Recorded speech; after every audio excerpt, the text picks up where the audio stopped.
Hello mga kabady, mga ka-soul. Welcome to Happy Thoughts ni Buddy. Hunger. Yesterday, I have a privilege na ma-invite sa pagsama sa prosesyon ng ating poong Nazareno dito sa local community. I was invited by the Sacristan Mayor and Father Willie na din.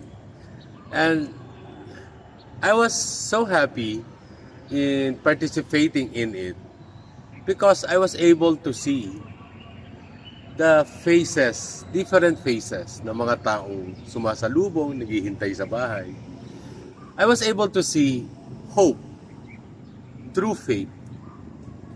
I was able to see happiness despite of their personal pain, despite of pinagdadaanan nila. Lumalabas sila ng bahay.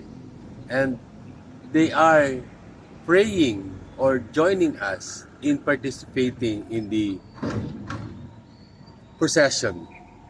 And whether it's medyo may edad, bata, ang saya at tuwa nila kakaiba. And that makes me more hungry. I want to see that more. I want to be part of that more. Kasi you can see God in their faces. Honest to goodness. That's what I saw. Whether umiiyak, whether nakasmile, whether just standing there, waiting. I can see their love to our Lord Jesus. It's not just a tradition.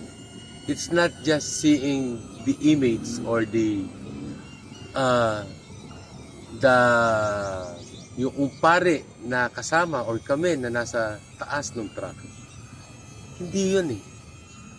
It's really honest to goodness faith that seeing ang ating poong Nazareno going to their house, going to their street, dumaan man lang, ay napakalaking bagay na sa mga tao.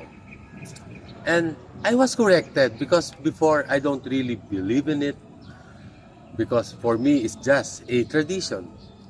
But seeing it personally, feeling it, it really touched my heart and have built my appetite to have more. And that is my happy thoughts.